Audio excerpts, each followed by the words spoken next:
لو انت من محبين القهوة البلدي يبقى هتفهم الشغل في الشركة دي. شركة القهوة البلدي شعارها الشغل يوم بيوم، وودن المعلم اهم من اي خطة. طبعا كلنا عارفين القهوة وكل احترامنا ليها. لما تدخل القهوة بتلاقي المعلم صاحب القهوة قاعد على الكيس، او بمعنى اصح قاعد على الدرج. ولا امشي.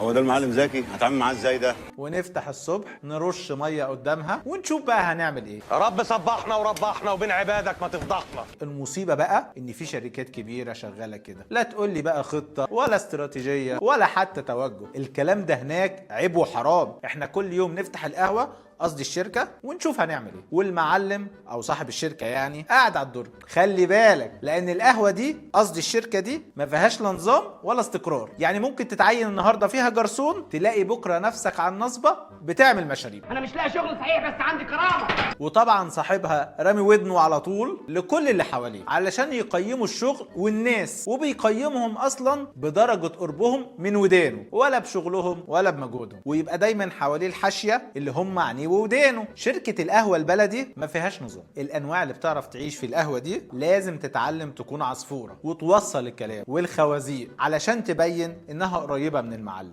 للاسف مشكلتك في الشركات اللي من النوع ده مش انك انت تكون بتشتغل كويس ونتائجك حلوه، لا خالص. لو فاكر انك بتاع شغل وشاطر وده هينجحك هناك، يبقى صدقني انت في مكان غلط. انت مكانك مش هنا، امال فين؟ فوق. انما لو بتعرف تشرب شاي مع المعلم وتعرف توصل لودانه الكلام اللي عايز يسمعه، تبقى انت البطل في شركة القهوة البلدي. يا اما تشوف لك مكان تاني تحط فيه خططك اللي عمرها ما هتشوف النور هنا. وصحيح محدش بياكلها بالساهل.